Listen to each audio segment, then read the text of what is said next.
Something twisted my brother's head clean off. I found out what it was. I wasn't the one that found Maddie. It was his wife, Elizabeth, back from a night shift at the hospital, eager to shed her scrubs and settle in for a long sleep. Instead, she walked into the bedroom to find Maddie sitting in a chair, his severed head in his lap. I would have preferred not to hear any further details about my brother's body, but when Elizabeth called me on the phone, hysterical, she couldn't help but overshare. Dark bruises covering his arms and legs. There was blood everywhere, soaking through his white t-shirt and striped pajama pants, pooling all around the wicker chair where he sat.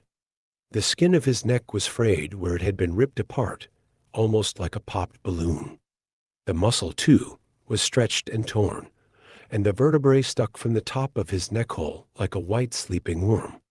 Though we hadn't spoken much in the last few years, I was the only family Maddie had left. I caught the next flight to Boston and met up with Elizabeth at her parents' house. She started screaming as soon as she saw me.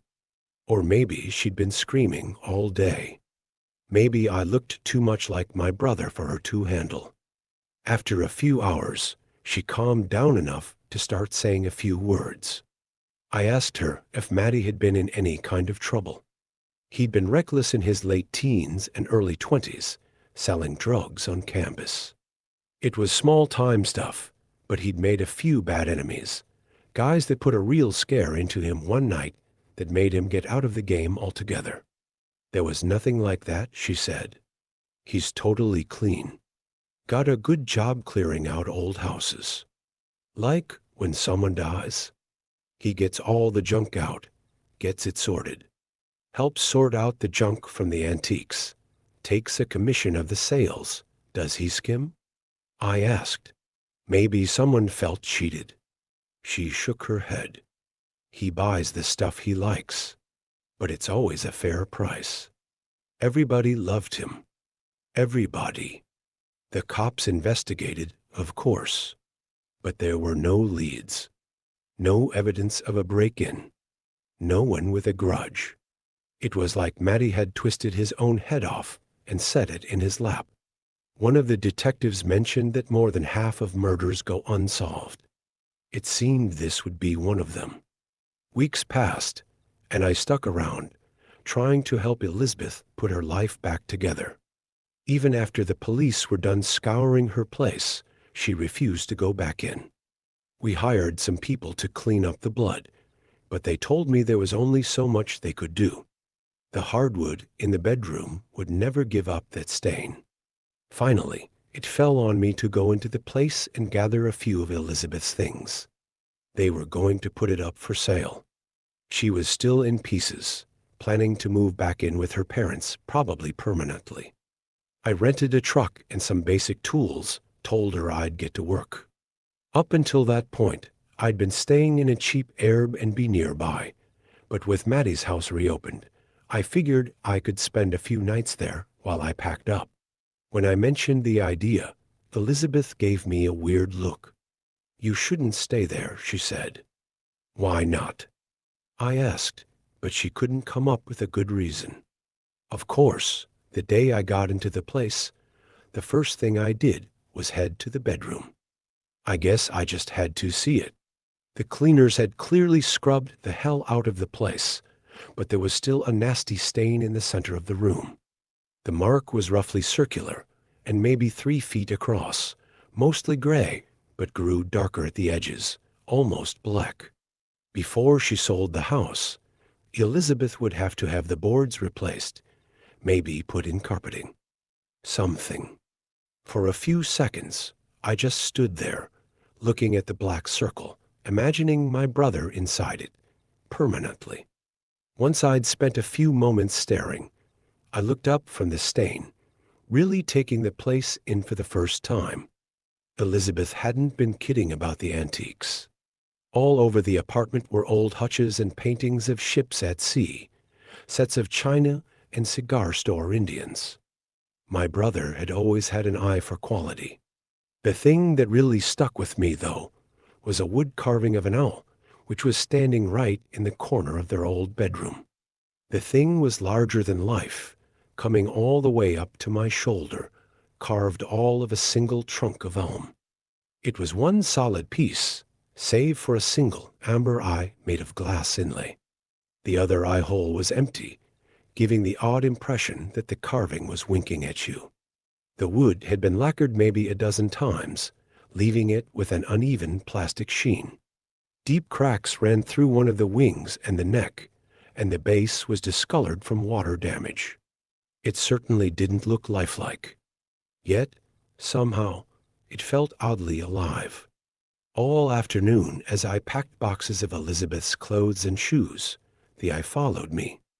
I'm usually not the kind of guy to get spooked by anything, but I guess after everything that had happened to Mattie, I got kind of on edge. Eventually, I threw an old towel over the carving's head, covering the eye.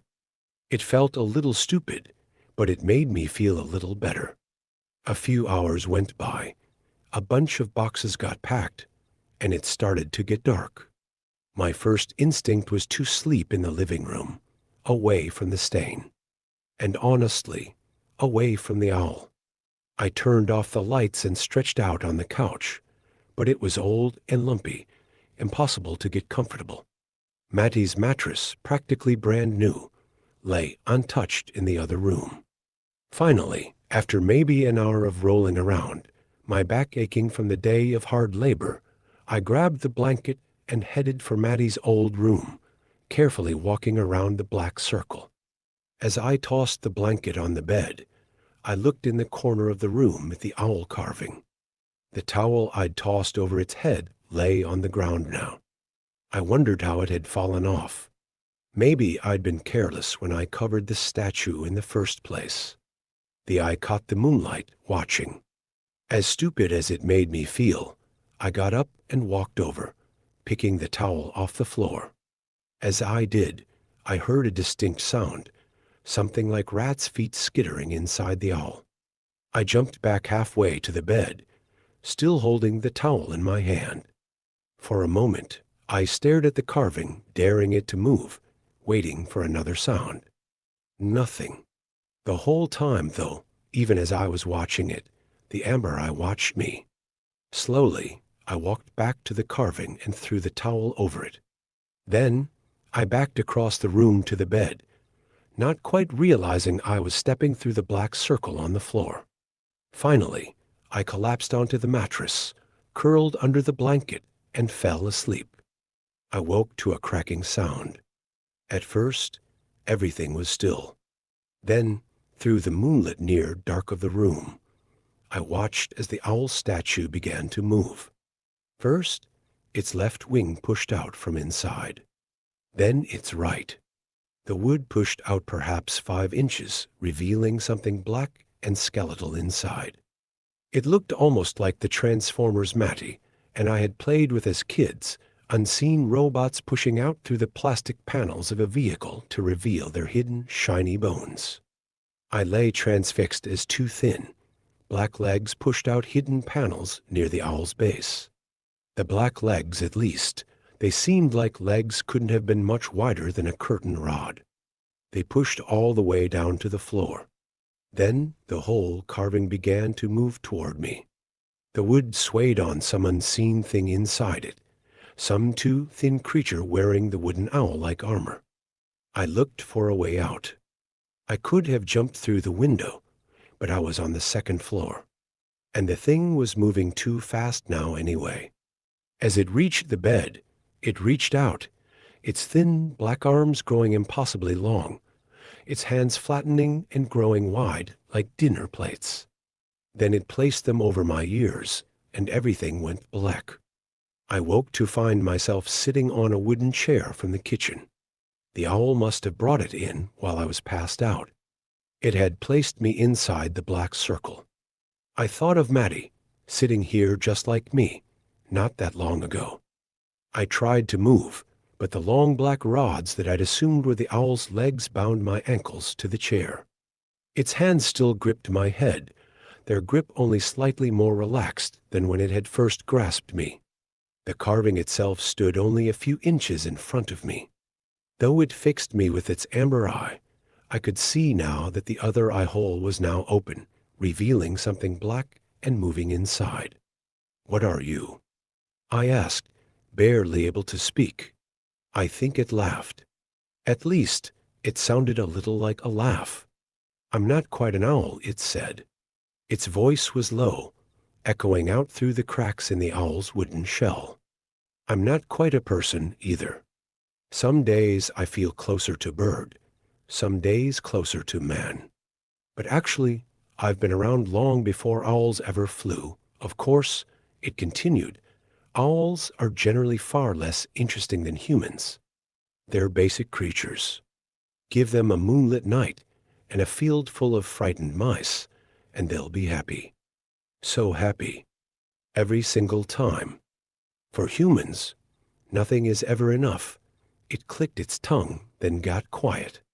"But there is one area in which owls truly excel, which I have always admired," it said. "They are fantastic at turning their heads. So much better than humans. It's an area where it's not even a competition, not even close." As it said this, I felt the pressure from its plate-like hands increase against my temples, and it turned my neck about 90 degrees to the right. Not enough to hurt exactly, but it was certainly uncomfortable. I thought of Matty, his head twisted clean off and set carefully in his lap. "Why are you doing this?" I asked. "Because, as I said, humans are interesting, but also frustrating. Not to belabor the comparison to owls, but truly, your eyesight is quite poor. And not just your night vision. Your ability to see yourselves is quite abysmal. Watching you with only one eye, I can see truths about you that you simply cannot face. What the fuck are you talking about?" I screamed. It held a black finger to its beaks, shushing me. "Please," it said. "If you must scream, wait until you really, really must. Later in the game, it may be unavoidable." "Game?" I whispered. "It's one of my own invention, though it's not too different than some human games. A little bit truth or dare. A little bit mercy. Mostly mercy. The rules aren't complicated. I'll be telling you some truths about your life. Unpleasant truths. Each truth will come with a bit of pain, both mental and physical. When you've had enough, simply speak the word mercy, and your pain will be over, and my head will be in my lap," I said. "Very good," it said. "I knew you were a smart one. In that case, it sounds like no further explanation will be needed. Except that I should add, the result of this exercise will be inevitable. You will eventually beg for mercy. Out of compassion, I'll go ahead and offer you an opportunity to ask for it right now, just to spare yourself the pain ahead." For a moment, I considered the offer. It would be easy to let it simply do what it wanted, to give my head one great final twist. That would be it. Nothing would hurt after that. But something in me wasn't ready to let go. "No," I said. "Not yet." Deep from within the owl's wooden head, the dark thing looked out at me. Then it seemed to nod. I felt its impossibly strong hands tighten around my head and began to turn it, perhaps 10 more degrees to the right. It was definitely past the point of uncomfortable now. Along with this physical pain, I'll be stating a truth that carries a similar amount of mental anguish, said the dark, thin thing. I would like to start by saying that you were never a good brother. As a boy, you were the golden child, taking all of your mother's love, allowing a narrative to develop that your brother was the eternal fuck-up. Though you pretended to be kind to him, secretly, deep down you were happy to play the role of the favored son. Sometimes it even made you happy to hear your mother ranting at him, refusing him meals as he cried in his room, knowing that his misdeeds only made you look all the better. "No," I said, trying to wriggle my neck free. "Is that what Maddie said?" I was a good brother. After Mom used to tear into him, I'd go to his room, bring him snacks when she threw his dinner in the trash. I took care of him. The thing's hands tightened around my head, turning it ever farther. That happened once or twice, said the thing. It was little comfort to your brother. More often than not, he went to sleep hungry, well aware that no one loved him, least of all you. I wanted to say more, but I knew it would only bring pain. I held my tongue. Even in adulthood, you let your brother flounder, it said. It would have been so easy to help him out with a few $1,000s. You knew he was destitute, selling drugs to make ends meet. He would have blown that money in a week, I said. Might have gone on a bender, gotten himself killed. No, it shouted, growing angry at me now. You were selfish. You wanted to see him twist in the wind. You wanted to be superior. It twisted my neck 5 more degrees. I could feel the skin growing tight as it twisted, the muscles beneath straining against the black hands. Why are you even here? It asked. You never visited when he was alive. Perhaps it actually frustrated you to see him getting his life together. Or is it Elizabeth? You always felt she was too good for Maddie. But you always secretly had a little crush, didn't you? Maybe now that he's dead. No, I said, and hot tears were starting to roll down my face. I was just trying to be a good brother. I swear, too late. The thing shouted. Too late. It twisted my head again. I felt a wetness on my skin and wondered if I had begun to bleed. Mercy, the thing shouted. Simply say the word and this will all be over. Your brother suffered far less. I'm sorry, Maddie, I said, just talking into the dark. I'm sorry, I did my best. I really did love you always, Mercy, shouted the thing. Just keep going, I said. It'll be over soon enough. But I'll never ask for it. Never. As I said the words, the first rays of sun cut through the drawn shades. Where the rays struck the thing's hands, there was a smoky smell. Mercy, quick, or it'll only hurt worse, shouted the thing, but there was a note of fear in its tone now. Go ahead then, I said. But it didn't. The sun shone more brightly. Slowly, the pressure on my temples began to ease. The black limbs withdrew. The owl began to back away into its corner. By the time dawn had fully flooded the room, the carving was back in place.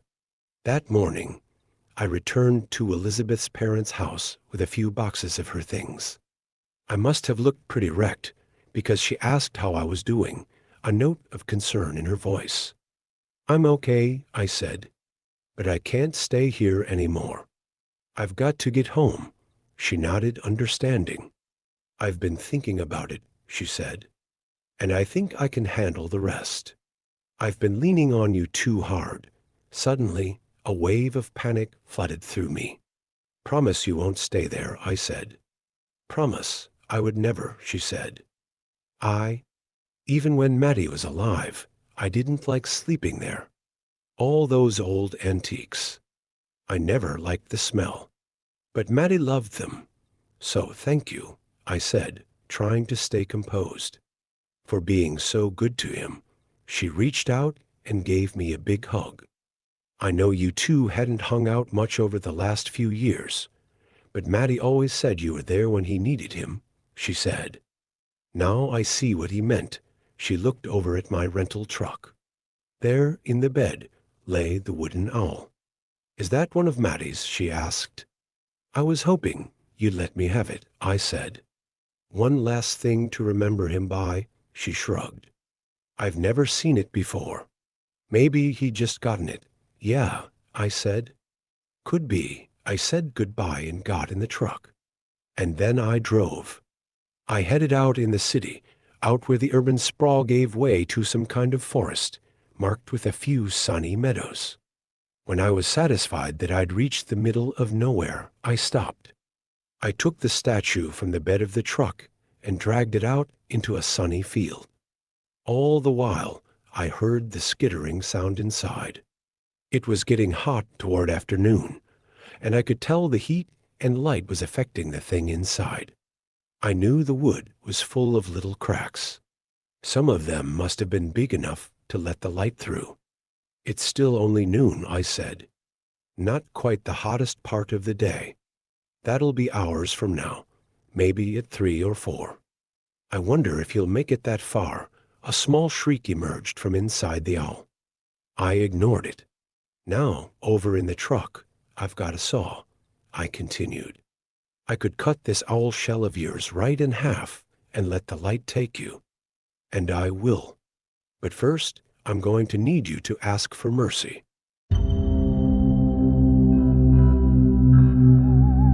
Story 2. Hal's Low-Cost Thrift and Consignment.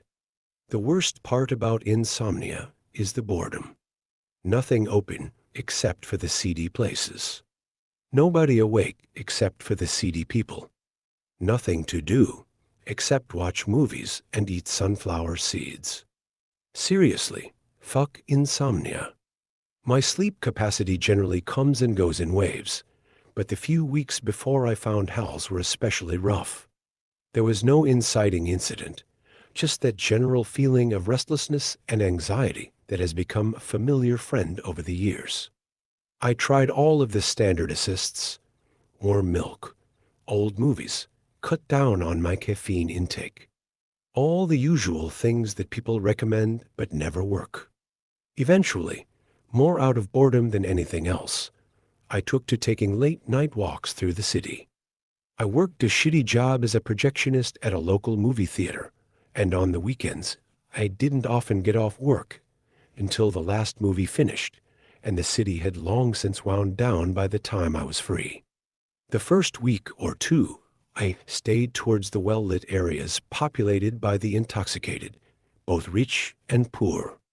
But while the people watching was always good, I quickly grew tired of the relentless noise and began wandering off the beaten path. I'm not sure how I'd never noticed Hal's before. I distinctly remembered buying smokes at the dilapidated gas station across the street on several occasions, and I'm sure my eyes would have been drawn to the large storefront windows still brightly lit and welcoming at AM. The neon sign pronouncing it Hal's Low-Cost Thrift and Consignment glowed in garishly conflicting colors, except for the first E's, which was burnt out. Of course, I would come to realize that there were very good reasons I had never seen it before, but that first night I wondered if maybe I was hallucinating from sleep deprivation. I entered, of course. Even if I didn't feel the need to validate that the whole thing wasn't just a figment of my imagination, there was no way I was denying my curiosity. It was probably the smell that I noticed first. Kind of a combination of burning sage and rancid meat, but in a weirdly good kind of way. Best thing I can compare it to is a beach bonfire at low tide. The place was packed full of merchandise, all displayed very neatly on row after row of shelving, but without any sign of clear organization. Knickknacks sat on the same shelves as old magazines and jumper cables. A bizarre collection of artwork decorated the walls, from shadow boxes holding sports paraphernalia to Pink Floyd posters to copies of famous Impressionist paintings. The wall furthest from the front entrance was actually just an unbroken line of doors. Each door was crafted in an entirely different style, and each painted a different color to create a full-length pride flag along the wall. In the center, the green door actually appeared to be an elevator, which really just raised additional questions. I began to browse the first aisle to the left of the front door. A full silver-plated dining set, a clown costume, a chainsaw without a chain, 4 cookbooks, a Super Soaker XP100 already filled with water, several fake antique-looking religious relics such as crosses and Buddha heads, and a full-length evening cloak that made me immediately start contemplating a career as a supervillain, if for no other reason than I would look amazing in it. I browsed several more aisles with a bemused smile on my face as the truly eclectic inventory continued to defy any clear organizational sense, until a gruff voice cleared its throat.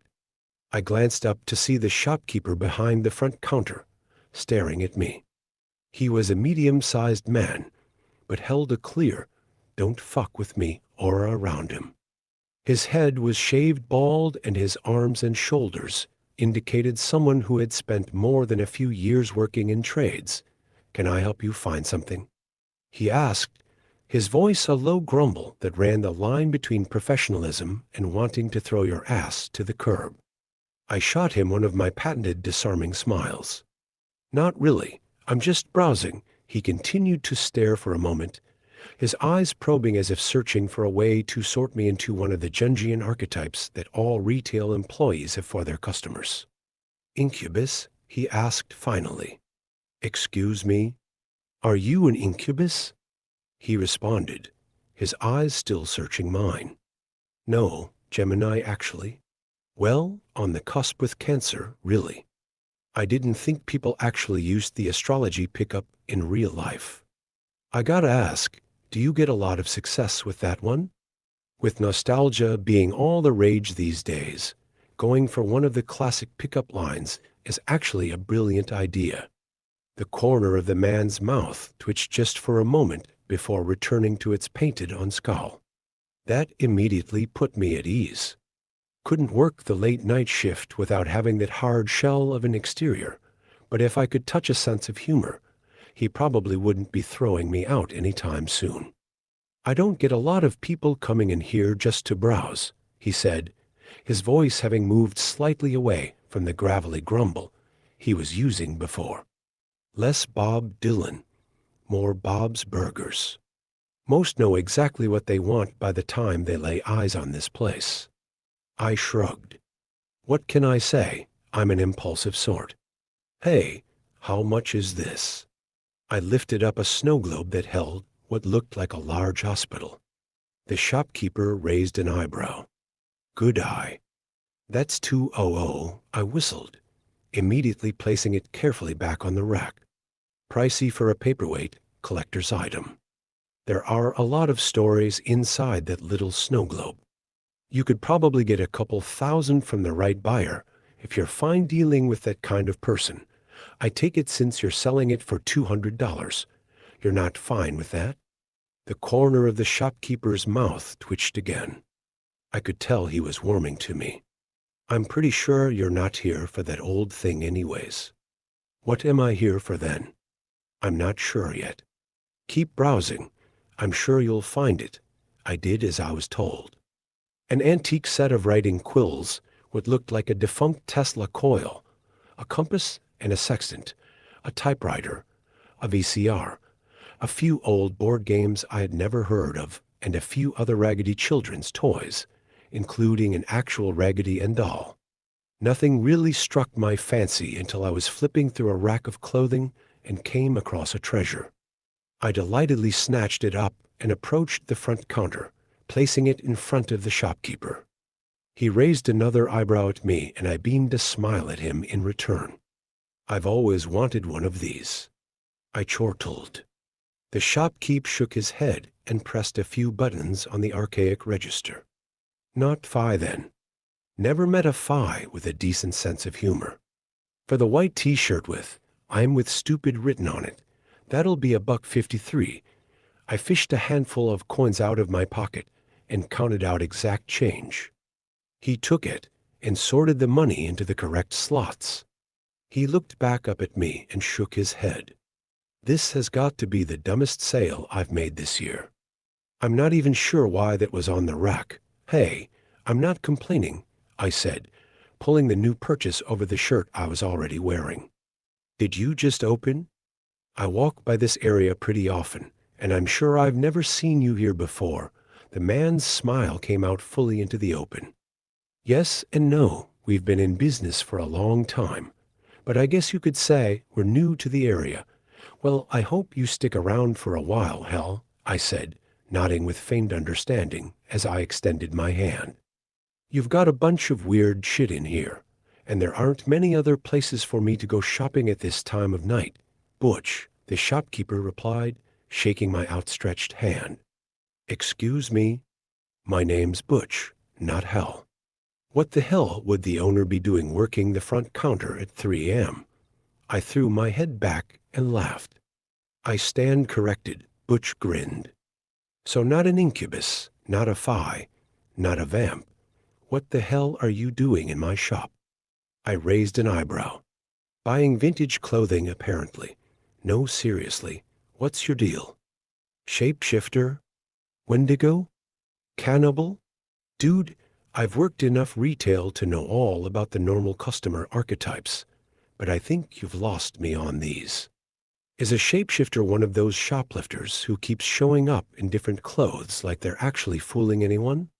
Butch looked at me in perplexity, but a little bell rang announcing the arrival of another customer before he could continue his line of questioning. We both glanced towards the door instinctually, and I suddenly also began wondering what the hell I was doing in this store. The woman who had just entered was tall, disturbingly tall.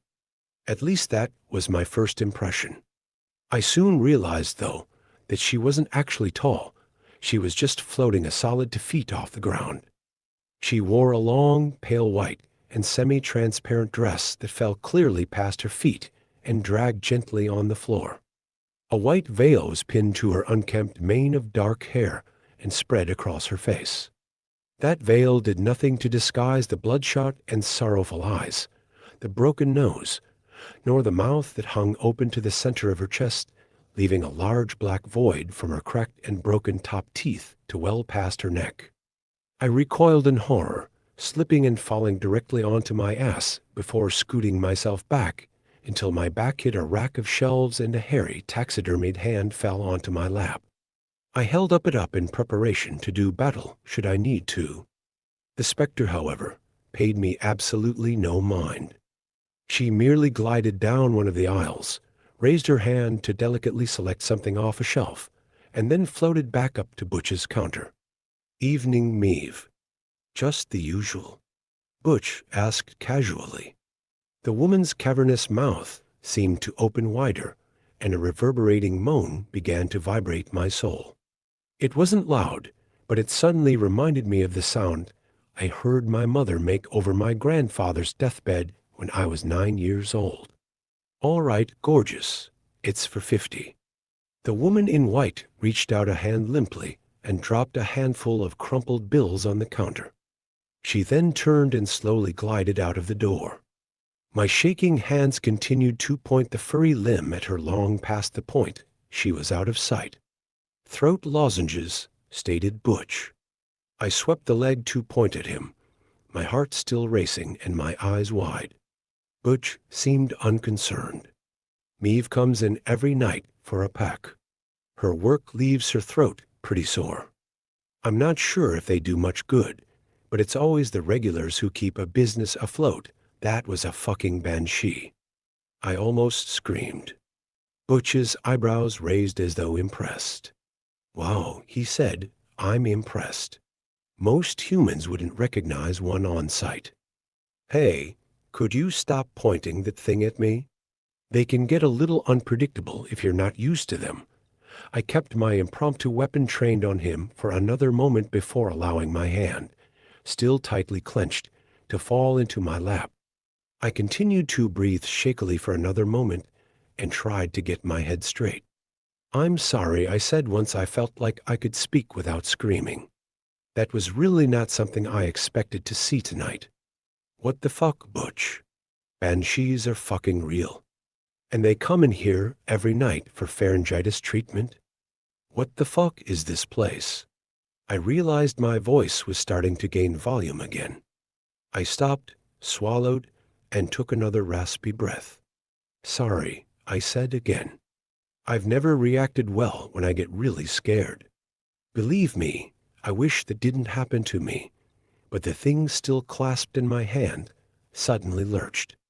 I curiously glanced down at it, only just then fully noticing what I had been clenching in my fist. "Fuck, this is a monkey's paw, isn't it?" "Yeah, you may want to put that down before you make another wish," said Butch, an amused smile on his face. "Why, what did I say?" "Still scared?" "Of what?" "Oh, right, ugly banshee chick. No, I'm good now." Why do my pants smell bad? Butch rolled his eyes. Go ahead and grab a new pair. No charge. Nice. Can I use your bathroom? He nodded towards the far wall of the shop. Purple door. I'd avoid opening any others if I were you. Spoil sport. Is that elevator real? Yep.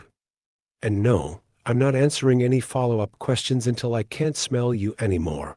10 minutes later, I was feeling much cleaner, if slightly chilly, in my newly bought I'm with stupid t-shirt and newly gifted cum-slut booty shorts. I must have been starting to grow on Butch, because other than another twitch of his mouth and slight shake of his head, he didn't much react to my change in style. So you're actually just straight human, aren't you? He asked ruefully. I can't think of another species that would so flagrantly disregard their own self-respect. Never seen the video of the otter raping a decapitated fish head, have you? You know what I mean. Even the blood orgy folk will still show up in something tailored at least. Butch, you just had a floating girl in here wearing funeral clothes. Versace. Meave's taste is old-fashioned, but always quality. I paused with my mouth open, before shutting it slowly. All right then. I guess I stand corrected. Should I change so I don't offend the blood orgy folk? I finally got a full laugh from Butch. What's your name, kid? Clear. Sorry, Clear. Middle name is Water. My parents were hippies. Also big fans of revivals, man. Thought I drew the short straw when it came to names, but you've got me beat. So what? The shop bell rang again. Unlike with the previous customer, I felt not even the slightest twinge of fear as the latest monster strolled casually into the building. 6.5 feet tall and covered in reddish-brown fur, the man with the overtly canine face was sporting a cordial grin. The werewolf nodded casually at Butch and began strolling the aisles. Butch nodded back and then raised an eyebrow at me as though interested in my newfound stoicism. Well, he asked, as if unsure whether or not I was going to shit myself again. I can't believe you gave me a hard time about my booty shorts and then didn't blink at that guy dropping werewolf dong. Butch grunted in satisfaction. Guess that monkey's paw was the real deal. I should bump up the price. You didn't know? He shook his head. It's good policy not to fuck around with a monkey's paw. Had a feeling it was legit though. A lot of the other stuff we got from that particular estate ended up being pretty extraordinary. There was a pause. Such as? I demanded. Come on, dude. You can't drop that line and then not show off a bit. Butch laughed again and turned around to the display wall behind the counter. He pulled down a shadow box and laid it on the counter in front of me. Inside was an almost cartoonishly large revolver. 6-chamber, but with a bulbous barrel that could have fired a skee-ball. There were 3 huge rounds already loaded, but with no caliber that I recognized. You seem like the kind of guy who would appreciate this. He opened the case and gestured for me to pick it up. I did, immediately surprised by its apparent weightlessness. I spun it around my finger, gunslinger style, and leveled it harmlessly towards the doors at the end of the hall. The werewolf glanced up at me curiously for a moment before returning to his shopping. Love the way it handles, but I don't recognize the make. One of a kind, Butch said. They call it the Chekhov gun. I laughed. Seriously? Guess I have to fire it then, huh? Probably, but I wouldn't waste the ammo if you don't have to. Those 3 rounds are all there are left. How very hackneyed, I said, examining one of the rounds. These things seem a bit unnecessary, unless you're hunting kaiju. What are they? I've just taken to calling them MacGuffins. I've only seen it used once, during a debate over the bathroom being only for paying customers. One thing led to another, and a full army of vampires ended up laying siege to the shop. Had to have been at least 400 or 500 of them. Hell shot off a round from this, and it fired an actual sun. Gave me second-degree burns on every exposed inch of skin, but it fried every last one of those fuckers. Wait, it shoots a sun? I asked incredulously, cautiously setting the gun back on the counter. No, it shoots whatever it has to get the job done, Butch explained. That makes no sense whatsoever. You do realize there's a werewolf browsing through old Megadeth CDs 10 feet behind you, right? I turned around and locked eyes with the large, hairy fellow for a moment. His tongue lolled out of the side of his mouth in a wolfish smile, and he winked at me. I mean, I get what you're saying, but I still think there's a big difference between ancient legends and a relatively modern literary construct. Butch opened his mouth to respond, but at that moment, the door slammed open with enough force to cause the lights to flicker. I glanced over my shoulder at the darkened doorway, noticing Butch's hand move to rest lightly on the Chekhov gun on the counter. The werewolf's hackles raised as a low growl began to rumble from his direction. The man in the doorway seemed human enough. If high-stakes lawyers could be considered human, that is. He was tall, but not intimidatingly so. His suit was well-tailored, his hair immaculate. The charming smile on his face belied the cold contempt in his eyes.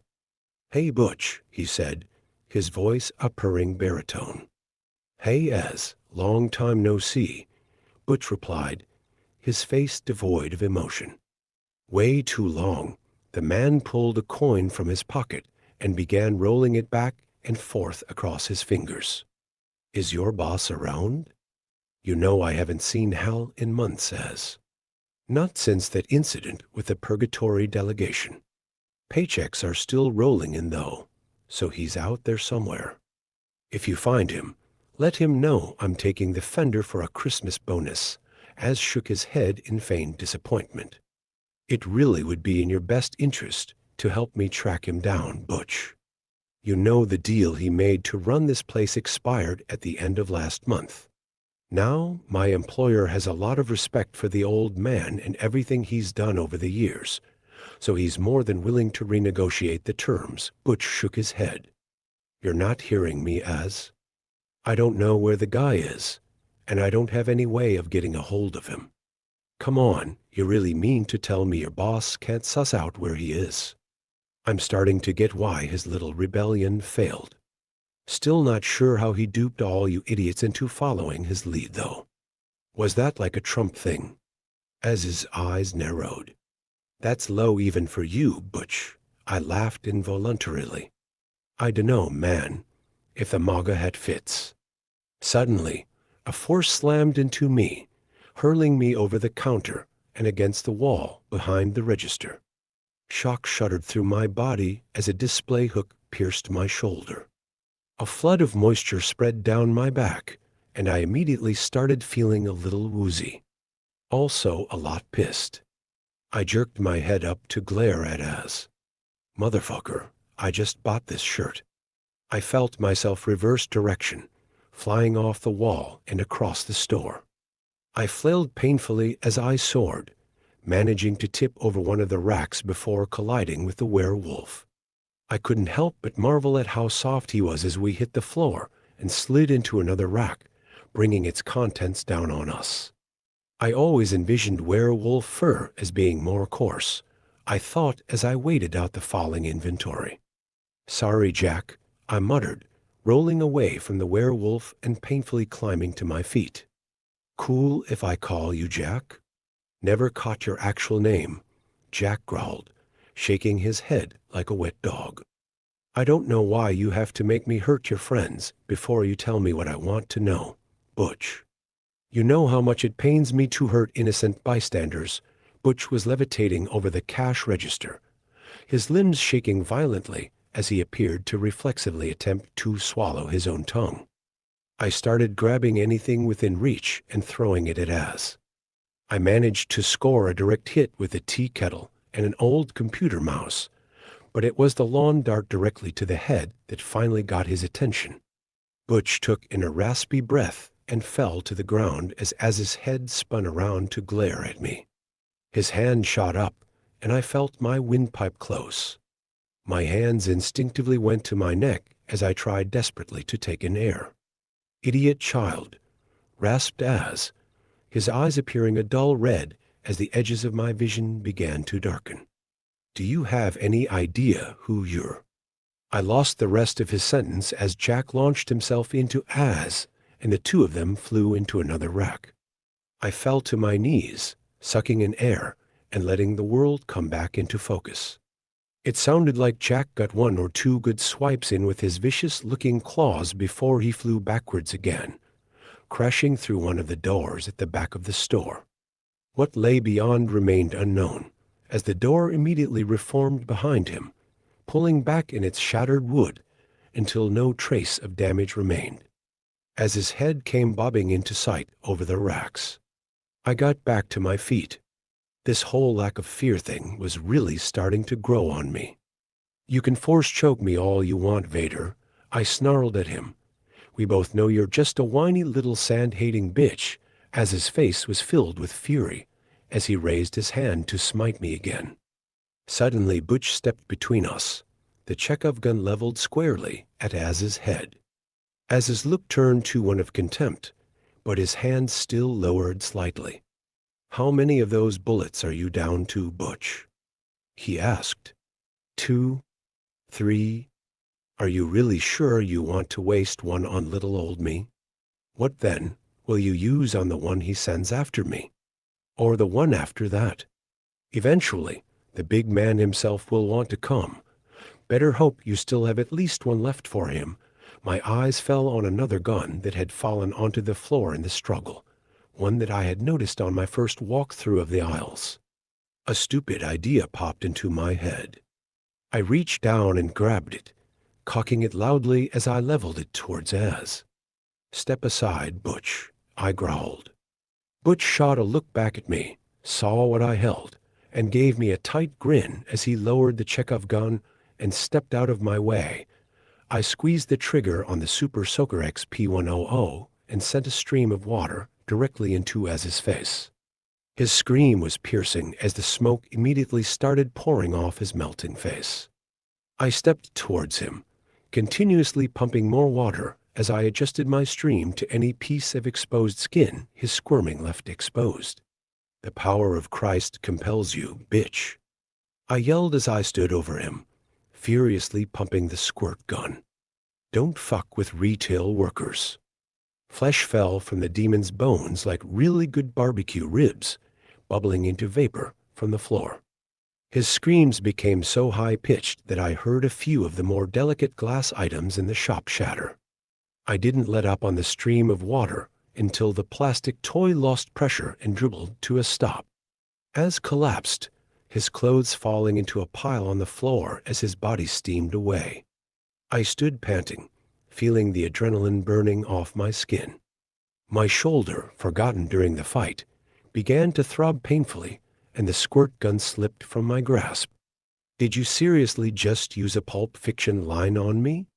I looked up at Butch in surprise and started to laugh. "I mean, how often am I really going to have an opportunity like that?" I just couldn't resist. He chuckled along with me. "How do you know that Super Soaker would work? You made it pretty easy to figure out what he was with all that boss's rebellion talk. And I thought with the kind of shit you have in here, there was a pretty decent chance that thing was filled with holy water. Anyway, if it wasn't, I knew you'd probably just look at me like I was an idiot and shoot him with the Chekhov gun instead. So you know, what the hell?" He chuckled again and walked over to me to examine my shoulder. "How's it look?" I asked through gritted teeth. "I mean, you're going to need stitches, probably, but I don't think you're going to bleed out anytime soon." I nodded, then glanced over at the back of the shop towards the door Jack had disappeared through. "Is he going to be all right?" I asked. "Jack," he replied. "Yeah, he'll be fine. He's a pretty solid guy, has friends everywhere. I'm sure someone over there will put him up until he finds his way back. Holy shit, his name really is Jack. I thought I was just being clever, Nobody knows his real name, actually. He doesn't talk much. But most people end up landing on that joke eventually, so it's kind of just stuck. Ow. My self-esteem, I deadpanned. What's over there? Over where? You said someone over there will put him up. What's over there? Oh, that door leads to the back rooms. It opens up somewhere different every time, so you usually have to find another way back if you go through it. I nodded, not really understanding, but increasingly distracted by the radiating pain in my shoulder. Well, let me know next time you see him. I think I owe that guy a beer. Next question. Where is the nearest hospital? He grinned. Come on, I'll patch you up. Gotten pretty good at it over the years, working this job. Only lost a couple dozen patients. I nodded and followed as he led to another door behind the cash register. He stopped with his hand on the knob. Oh, and remember how I was trying to figure out why you ended up finding this place? I think I figured it out. Want a job? I looked at him. I thought about the banshee, and the monkey's paw, and the werewolf and the demon. Then I thought about the long series of dead-end, boring jobs I'd had up until this point. Do you have a dental plan? My third week working at Hal's found me shoveling harpy shit. The filthy birds used their horrifically scarred, twisted, and just generally unattractive human heads to hurl insults at me as the sweat dripped down my face. Cleaning this particular cage was always rough, as the dirty hybrids took a great deal of joy in trying to add to the mess faster than I could clean it. My poop cart was half full of a variety of dung, having already cleaned out the unicorn, chupacabra, thunderbird, and yeti cages. I'm not sure exactly what bizarre combination of chemistry and magic was happening, but somehow the scent emanating from the cart reminded me of quality chicken parmesan. Hey, cocksucker, liking that smell? Want a taste from the source? Screeched Blanche from high above me. The four disgusting creatures laughed raucously and started lobbing down additional work for me to enjoy. Rose fluttered down to stare at me. If you're going to be doing butt stuff with us, you're gonna need some lube, and she spat directly at my face. I swung up my pitchfork to block, the spittle immediately sizzling through one of the tines and dripping to the straw-covered floor. Rose, I said sternly, if you ruin my equipment, I'm just going to head back to the thrift shop, and you can spend the next week swimming in compost. Rose snorted at me and flapped her way back up the perches where her sister sat chortling. I slipped back on my headphones to drown out the screeching vitriol and continued with my chores. Internally, I reminded myself that I was still in my training period, which, much like many of my previous jobs, mostly consisted of doing all the work that Butch didn't want to do. Still, though, I thought as I used the remaining part of the pitchfork to lift another load of rancid harpy shit, this was better than working at Denny's. Despite the intrinsically unpleasant nature of the cleanup, I genuinely enjoyed spending time in the menagerie. 10-year-old me had been utterly obsessed with cryptids, so getting the opportunity to crawl into a large pen and cuddle with a couple dozen jackalopes was kind of a dream come true. Not to mention the weekly poker games with the centaurs. I had doubled my first paycheck when I realized they were incapable of understanding the concept of bluffing. Half an hour later, and I could finally walk across the harpy cage and actually feel the firmness of the floor beneath my feet. Exhaling explosively, I pulled the wheelbarrow out of the cage, locked the door behind me, and leaned tiredly against the bars. I allowed my eyes to wander around the store as I tried to will my muscles into relaxation. Much like the thrift shop, the menagerie seemed to have been organized by an utter madman. Large beasts were housed next to tiny, predators next to prey, those capable of speech across from those who mostly just roared or screeched. The only exception was the largest animals, dragons, mammoths, the bipolar cyclops, etc., who were all held by the far west wall, where the ceiling was highest. A soft bell rang as a customer entered. I stabbed the pitchfork into the pile of waste, pulled off my headphones, and began walking towards the front to make myself available. Behind me, Dorothy made a comment on my backside that would have been flattering from anyone else, and sent another bomb through the bars to splatter at my feet. I was fully prepared to launch into a formal retail greeting, but my words caught in my throat as I saw who had entered. Dark hair, full lips, green-gray eyes that pierced through every defense I possessed, a low-cut blouse that presented a couple very convincing reasons to break eye contact. This woman's beauty was otherworldly. Actually, considering the nature of most of my clientele, otherworldly was probably more literal than literary. She smiled at me, and I forgot my standard greeting, my name, and how to breathe. "Hey there, new guy," she purred softly. "King illegal forest to pig wild killin' it is," I responded wittily. She blinked. "Well, that one's new. Excuse me for a moment." I turned and walked over to the barrel full of coconut rum I had prepared to feed the rougarou and dunked my head in, taking in a few large mouthfuls. I reemerged, dripping, cold, and a little queasy from the taste. "Let me try that again," I said. Nothing like a full immersion in alcohol to help talk to a woman way out of your league. "Hi, welcome to Hal's low-cost menagerie.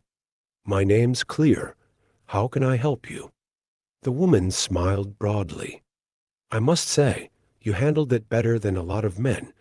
A lot of things get easier once a guy embraces his own idiocy. What brings you in today? Ingredients, food, or companionship?" I actually just needed to have a word with Butch. "Is he around?" Butch should be covering the counter in the thrift shop. "If you wanted to look around for a bit, I can run and grab him for you, maybe in a minute. It's been a long time since I've been in this part of the shop." She stepped forward and looped her arm with mine.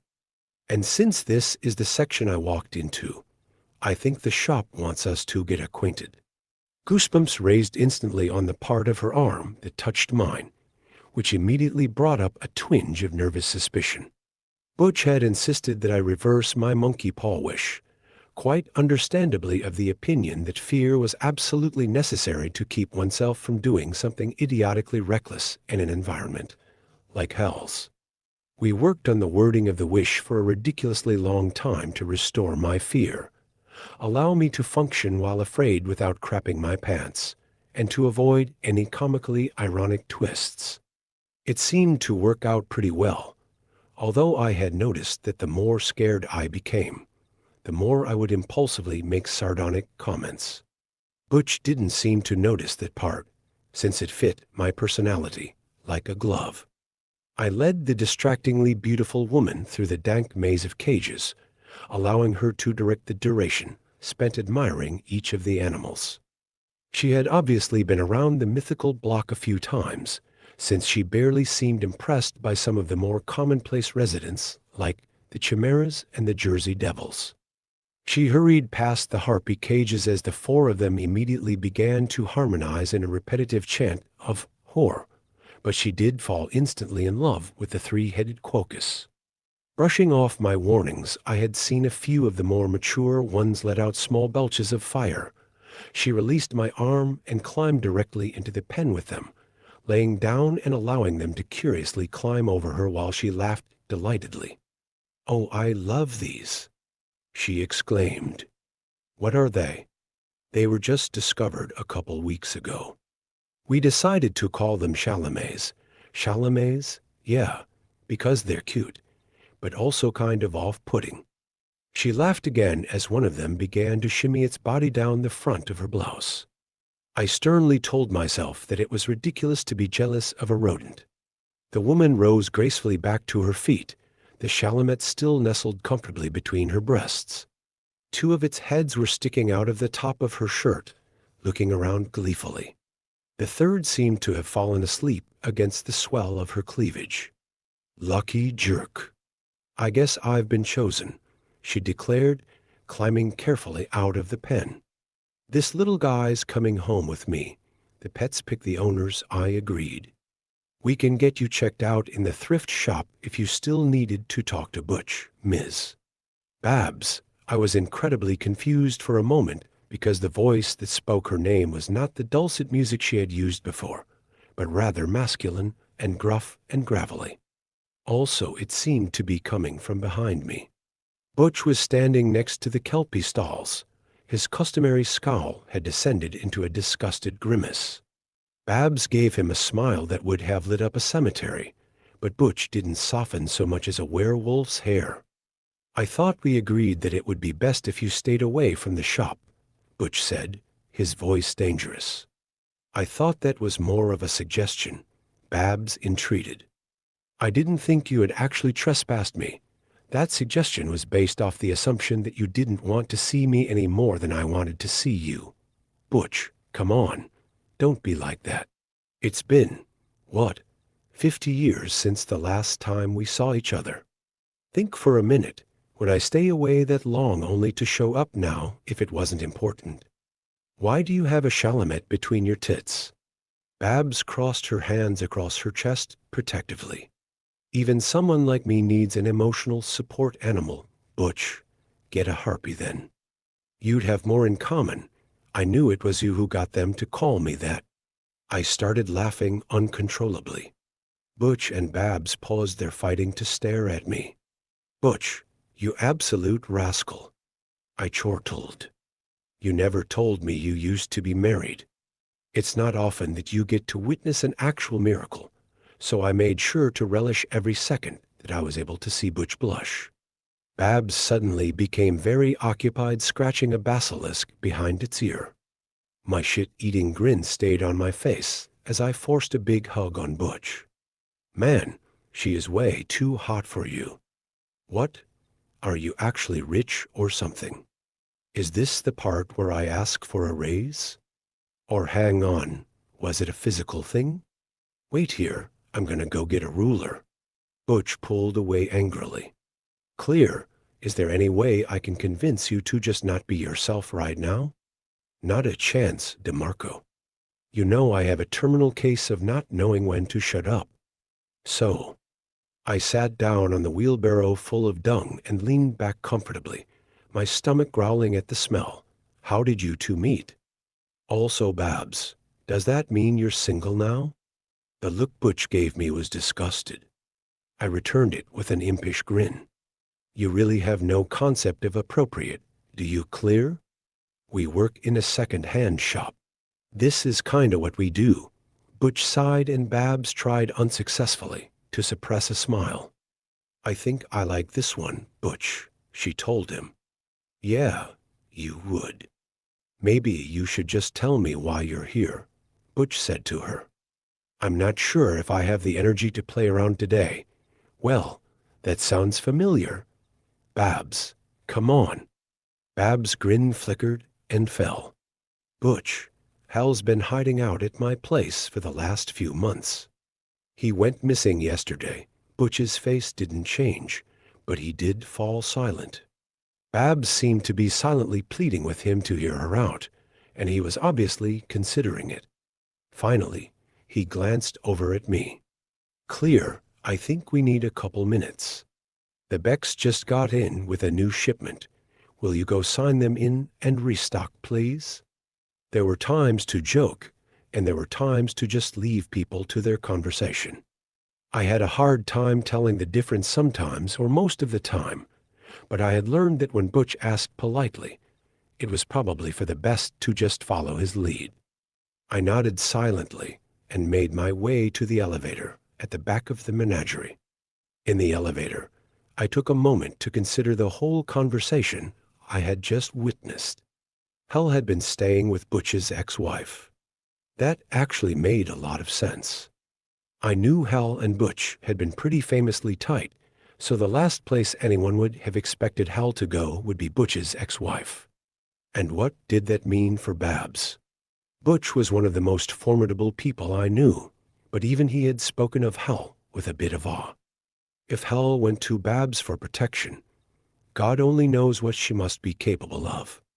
Honestly, it probably meant she was exactly my type, that is a really bad idea. No, I wasn't really going to try to hook up with her, tempting though it may be. But she did strike me as someone who would play along with my attempts to get a rise out of Butch. I shook myself out of my thoughts and pressed the TC button on the panel. I felt the slowly becoming familiar lurch in my stomach. My hand instinctively reached out to brace myself against the wall as the tiny room began racing off to the left. That surprised the hell out of me the first time I'd ridden this thing. I had tried to figure out how any of it was possible at first, but pretty quickly decided I liked not having a migraine more. The elevator entered its cruising speed, so I placed my hand on the other wall to prepare for the equally jarring deceleration. While I waited, my eyes scanned down the button panel again. There were 6 of them. Well, 9 if you count the door open, door close, we're all gonna die buttons. Besides the TC where I was going and the M from where I'd just been, there were also buttons for FDR Fine Dining Restaurant, LHR Love Hotel, and one actually managed to fit in Bozic the Blood Orgy Suite and Event Center. The final button was at the bottom, and it just said D. Butch hadn't told me what that one went to, just to never go down there unless Satan himself was on my tail. I had decided that it was prudent to take him at his word on that one. I felt my weight shift towards my bracing hand. I tried not to think about how far I had traveled in the last 3 minutes. I hadn't stepped outside from the menagerie exit yet, but I knew the restaurant opened just outside Brussels, and that trip only took about a minute 30. The elevator ground to a halt, and the doors opened to the thrift store. No customers, fortunately. Butch had assured me that stealing from the place was impossible, but even in the supernatural realms, customers became PC when they had to wait. The Becks were not customers, though, so they just had to put up with waiting. 4 of them stood next to the front counter, 3 boys and 1 girl. A pallet with several layers of boxes was floating about 6 inches off the ground next to them. As usual, their faces were identical and expressionless. Their blonde hair was cut in the same early Beatles bowl cut. Their eyes were the same deep black voids. "About time, asshole," the tallest of them grumbled. It always amused me that despite their appearance, they always sounded like middle-aged teamsters. "Deepest apologies, my tallest," I intoned mournfully while dipping into a florid bow. Standing back up, I slipped back into my normal speech. "Seriously, though, I'm really not.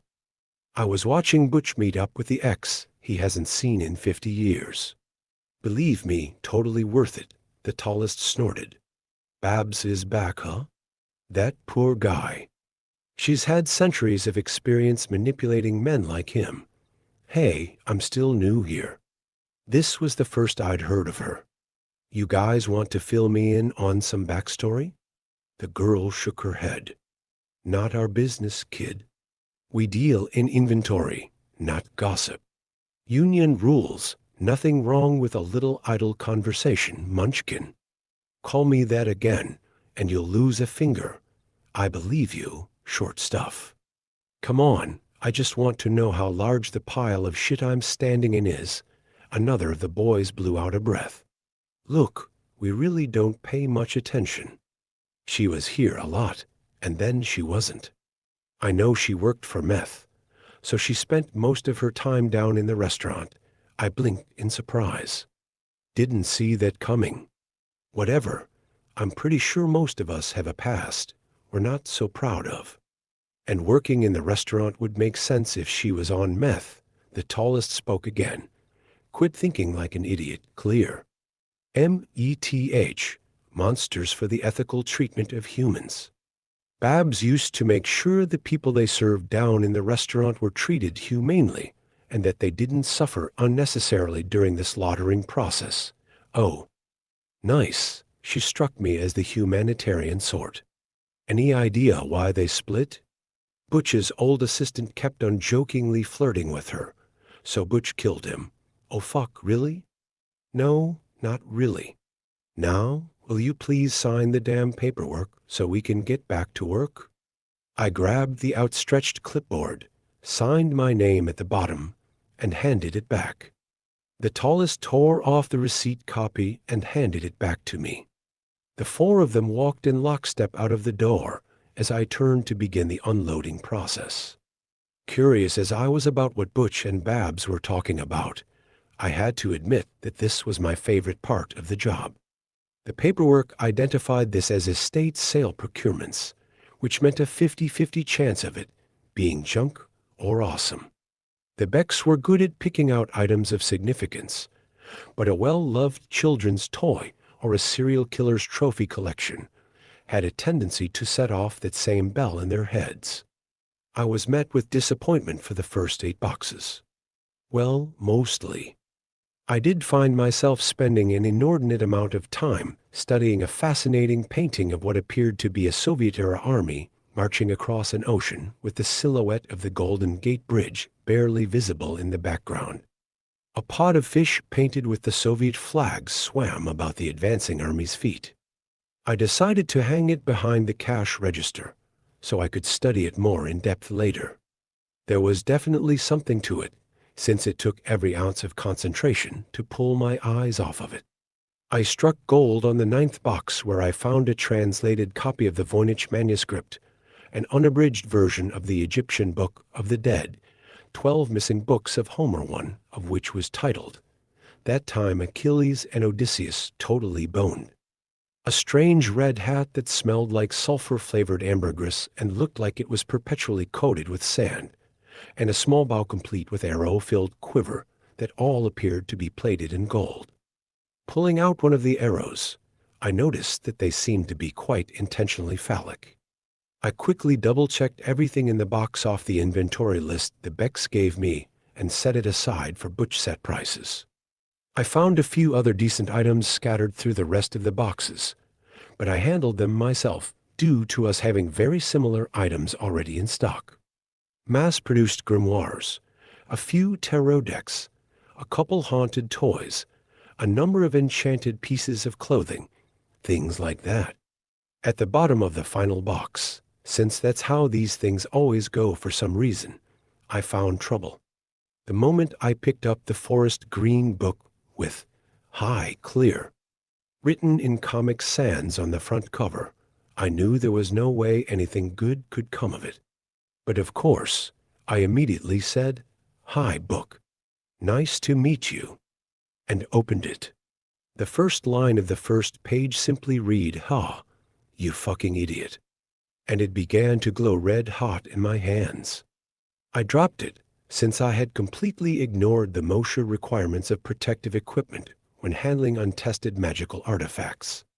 On the floor, the book flipped its pages towards the center and began to emit a bubble of green light. "Oh, God damn it!" I yelled, and quickly ran behind the register to grab the canister of pure salt we kept under the counter for situations like this. I managed to get a circle drawn around the book just before the bubble burst, and a giant, hideous, praying mantis-looking thing flew directly at me. It hit the barrier with a dull thud, looked down at the circle of salt, and hissed audibly.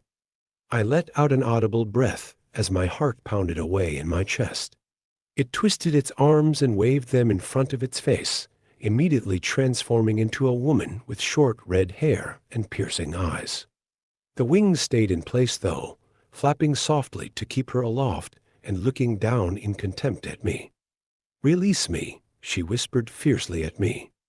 I stared back at her, wanting to think she was cute, but unable to get her insect form far enough out of my head to consider it. I know there is much we can learn from each other if we can negotiate a truce. We can find a way to coexist. Can there be a peace between us? Peace? No peace. Release me now. Man, Butch said you guys didn't have a sense of humor, but you just rolled with that one straight away. Rolled with what, human? I said release me this instant. Wait, you mean those scriptwriters actually came up with realistic dialogue for that scene? Huh, who will thunk it? She threw up her hands. Why must I always be caught by humans who make no sense? I think that might say more about you than me, sweetie. The yellow door at the far end of the shop burst open, and a tall, lanky fellow covered in red-brown fur casually strolled in. Jack, I yelled enthusiastically. So far as I knew, nobody had laid eyes on him since he disappeared through the door on my first day.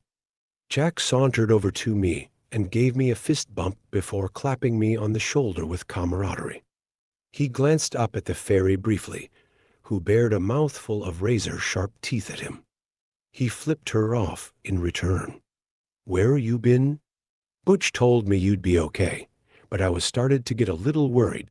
Jack reached into a pocket of fur and withdrew a small business card to hand over. In a small typeset, it simply said the backrooms. I flipped it over to see a small description of the itsy-bitsy teeny-weeny multiversal in-betweeny. Yep, that definitely clears it all up. He grinned at me. Well, let me buy you a drink down in the restaurant before you head out tonight. I definitely owe you one. He nodded at me. Then he shot a questioning glance up at the fairy trapped in her circle of salt. I have no idea. Butch told me how to trap her, but not what to do with her after. Any thoughts? Jack shrugged and fired a finger gun at her. That's a thought. It's iron rounds for fairies, right? Since I had absolutely no idea where Butch kept the iron bullets, it was probably for the best that he chose that moment to come through the elevator door. What's all this then? He asked, taking in the scene with a bewildered look. Jack, yelled Babs from behind Butch with delight.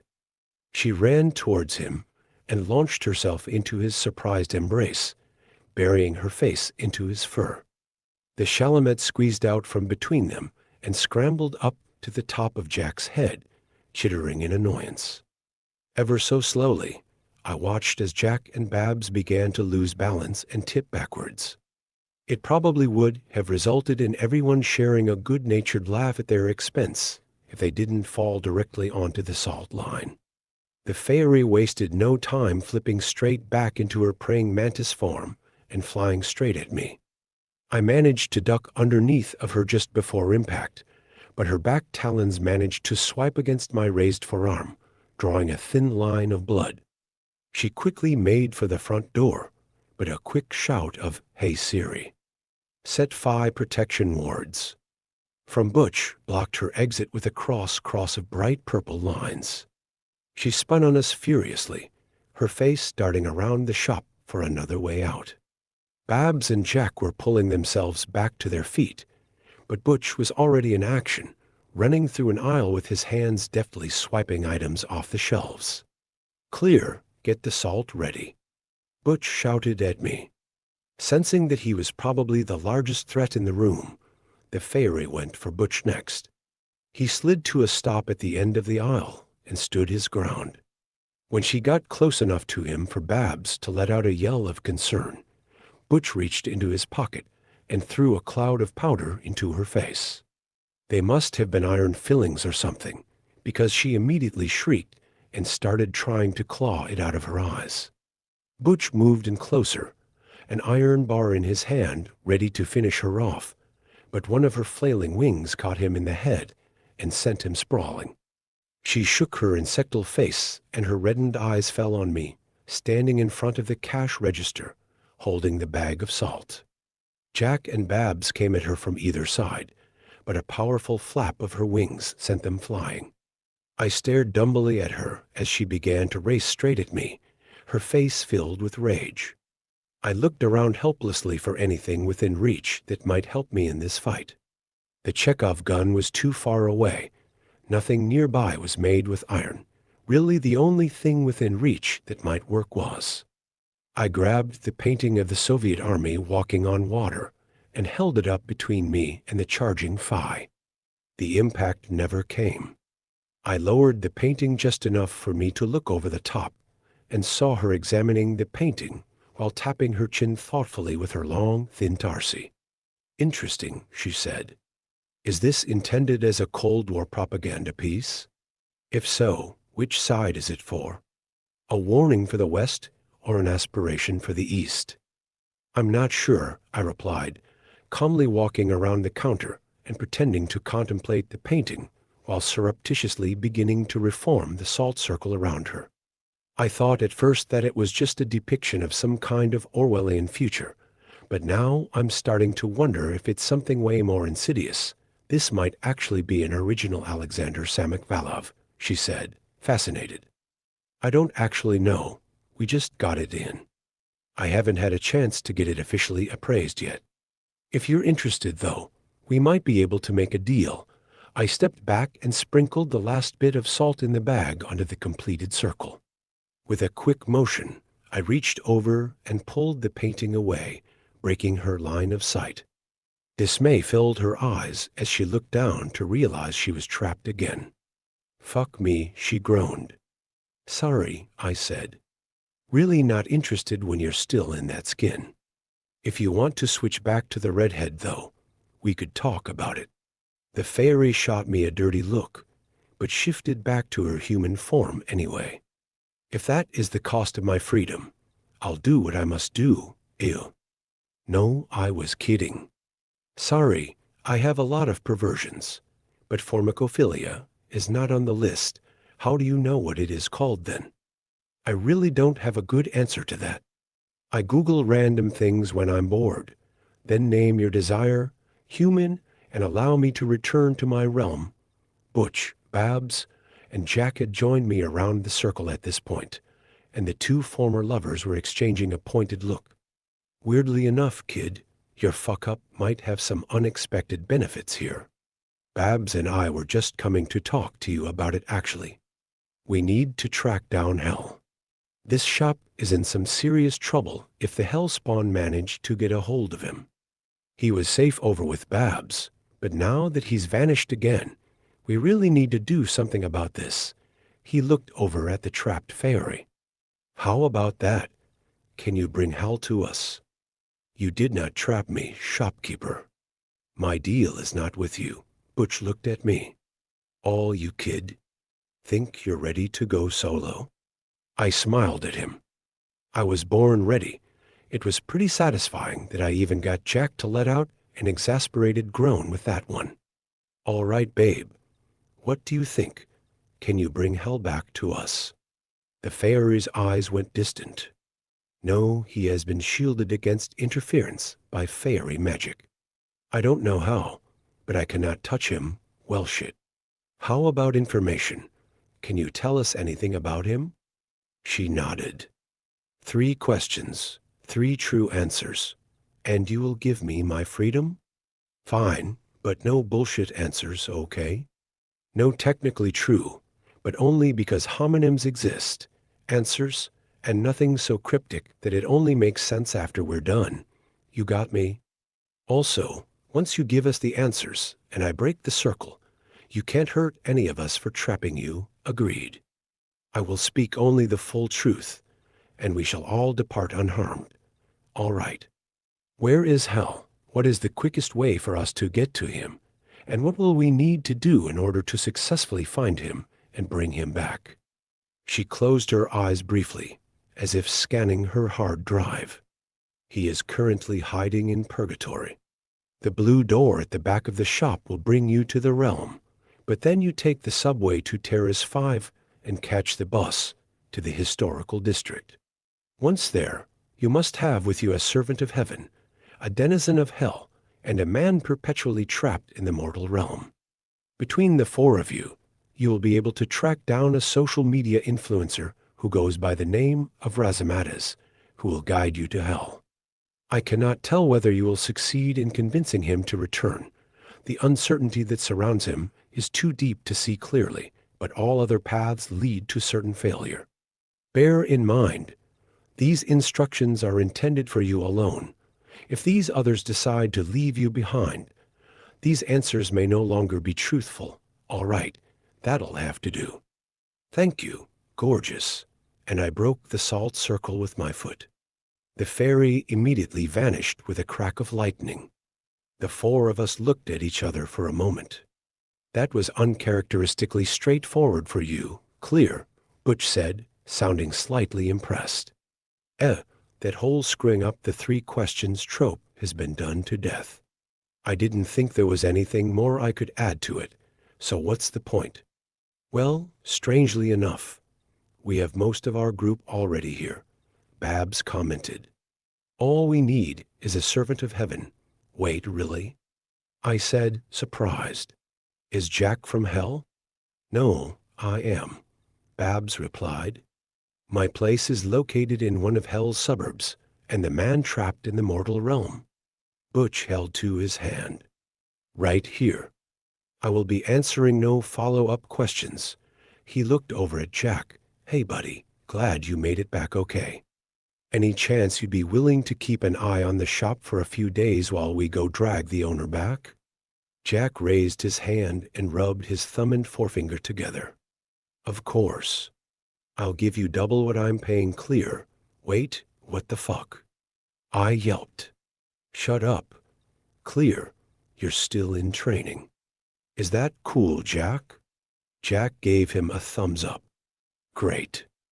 So all we need to do now is track down a servant of heaven and we can get started, right on cue. The front door opened and a fat, middle-aged guy walked in, naked, except for a drooping sash. He had a toothpick sticking out from his teeth and a tiny pair of soft white wings sticking out from his shoulder blades. Hey dudes, he said with a lecherous smile on his face. I just talked to a bunch of creepy kids who said you all might have my bow. A wide grin spread across my face. I think we might have what you're looking for, but technically speaking, it's our bow now. His face began to turn angry, but I held up a calming hand. Let's not get off on the wrong foot. Here, I'm sure we can make a deal. I'm Clear, by the way. It's good to meet you. He accepted my outstretched hand. You too, I suppose. I'm X-Mac. My grin grew 3 sizes that day. Of course, you are. Hey, anyone else hungry? I'm fucking starving. Let's hit the restaurant before we get started.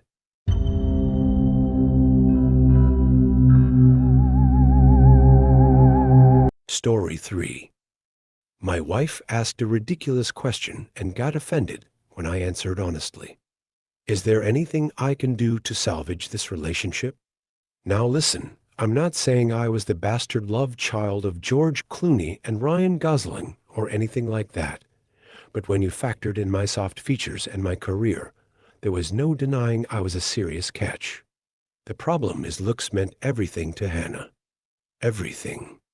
See, I'd known since early on in our relationship, she sought validation through her physical appearance. Personally, I blamed her parents.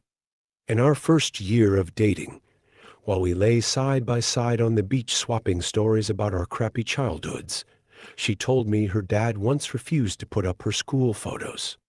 When she asked why, he patted her head and said, "Don't take it personally, honey.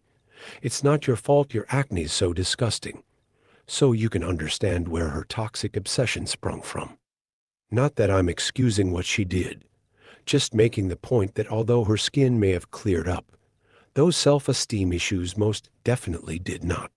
It's funny, in a grim sort of way, because between her long, golden curls and piercing brown eyes, you could count the number of times Hannah needed to buy her own drinks on one hand, and her fixation with always being the center of attention could get a little corrosive.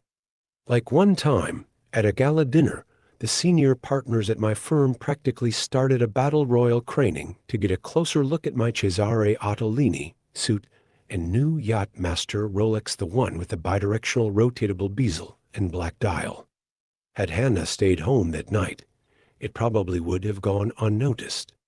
I woke up the next morning only to find a fist-sized tear beneath the lapel of the dinner jacket, along with 2 buttons missing.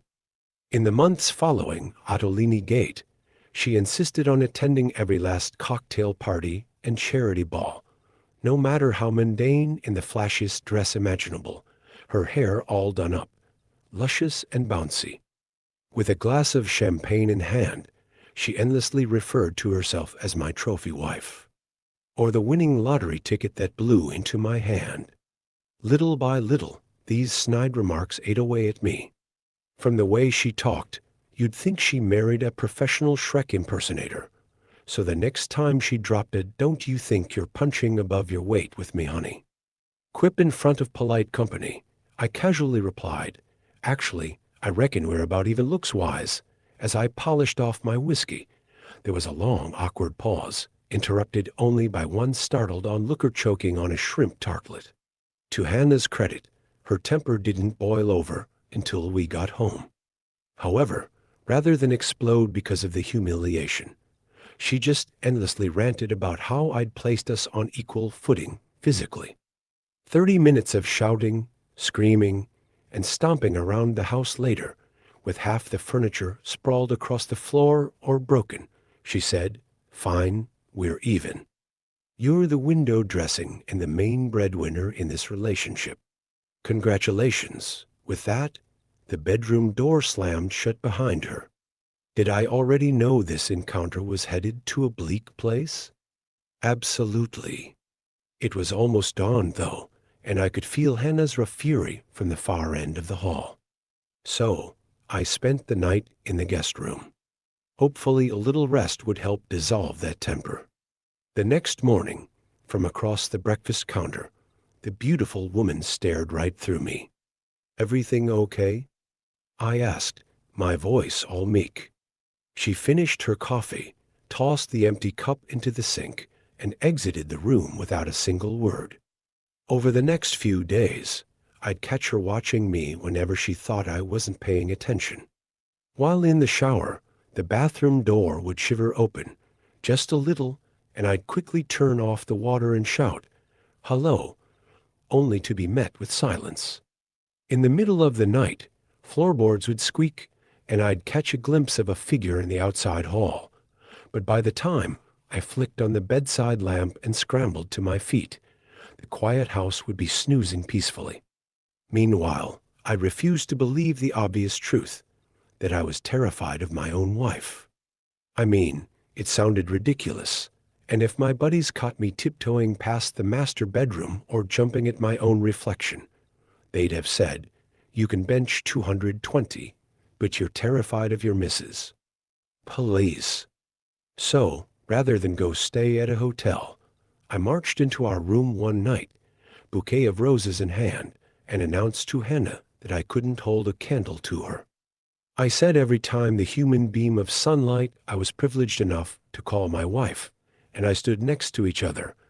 I looked so ugly by comparison onlookers wondered whether my parents might have been related. Hannah gave me a long, hard stare before pulling back the bedsheets. What was I meant to do? Wait for a damn smoke signal? I hopped straight in, desperate to believe we'd closed the book on that ugly chapter of our marriage. When I woke up, my hands and feet were bound to the bedposts by metal cuffs. My dearly beloved sat on top of me wearing a face mask, her hips straddling my chest. In her gloved hand, there was a glass container filled with clear liquid. Hannah said, "I've been mulling over what you said, and you were right before. We are equal," as she unscrewed the lid. A pungent aroma seeped out, singeing my nostril hairs. But that got me thinking, if I'm not the pretty one, what exactly do I bring to this marriage? Nothing, that's what. So I'm gonna knock you down a few pegs. You know, to even things out, the container dangled directly above my skull, slowly tipping forward, inch by terrible inch. Along the side, there was a yellow and black illustration of a beaker spilling over a bare hand and eating away at the flesh. Oh fuck. Now a stammering mess. I choked out a feeble, "Hannah, please." The last thing I saw was her big, bright smile, the smile that made so many men melt like butter in a hot pan. Then scalding liquid doused my eyes, and an invisible battalion of hungry ants sunk their mandibles into my skin. From there are only vague echoes of me clawing my way across the room, a scream issuing from my bubbling lips, and I jelly oozing onto the carpet. Either I broke free from my restraints, or Hannah released me. The world appeared as blobs of swirling color, and the front of my nightshirt kept growing hotter by the second. As I ripped it off over my skull, there came a flash of bright light, accompanied by laughter. It occurred to me that Hannah was probably watching this with great amusement, delighted by her husband's disfigurement. What I didn't realize at the time was that she'd also snapped photos to WhatsApp to our closest friends. In the morning, they'd wake up, open pictures of me wrestling my shirt over my head accompanied by the caption, "My ugly man's got," that beach bod and chuckle at what they believed was my disgusting Halloween mask. Disoriented, still burning, I screamed for help through liquefying lips, again and again. There came no response. My phone wasn't charging on the bedside cabinet. I fumbled around on my hands and knees, past the carpeted hall, finally uncovering a cold, tiled floor. The bathroom. Guided by muscle memory, I worked my way over into the bathtub, my hands spider walking up the side. With help from the towel rack, I dragged myself to a standing position. The controls for the shower sat at chest height. Still blind, with the inferno raging on my face growing worse with each passing second, I mashed buttons until a blast of perfect, icy water hit me in the face, providing momentary relief from the pain. It wasn't long before the shower head got yanked from its holster. The jet pelted me in the stomach, moved across my torso, and around the side of my thighs. As it turned out, Hannah decided to record an Insta story. Water fight with a hideous hubby. Love how we're still so goofy after all these years. I toppled over the side of the tub, my ribs thudding against the floor. A short time later, I found myself in the outer hall, and as my hand groped for floor, it found only a handful of air, and I went toppling down the stairs. Disoriented, bruised, I found myself trapped in that maze of a house. This wasn't working. My only chance of summoning help was with Hannah's phone, but how to get it from her? With a series of stiff shoves, my darling wife wrestled me onto the armchair in the lounge, her delicate voice barely audible through the agony-filled haze. She eased herself into a seat across my lap, one arm draped across the back of my neck. Oh fuck, she was taking a selfie. She was actually taking a selfie. She really had lost it. The second I saw a flashing light, I sprung into action. Later, I was told in the action shot captured by the phone, my face had the consistency of strawberry jelly, and where our cheeks touched melted skin stretched out like the warm cheese on a piece of garlic bread. Still blind, I lashed out, swiping at Hannah's chest and arms. The phone went spinning out of her hand, and she tried to run, but I cut off her escape, knowing if she slipped away, I'd be left there to rot. With every ounce of strength in my body, I rained down blows, hearing bones crunch and teeth shatter.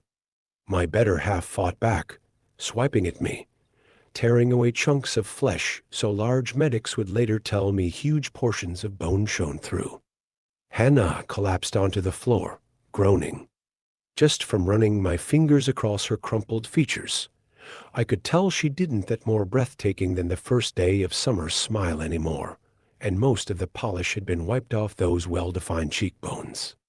From there, my survival became a game of Marco Polo with the phone, which had taken shelter beneath the sofa. In the center of the screen sat a blurry green button. I tapped it, and then a concerned voice spoke back at me. I screamed.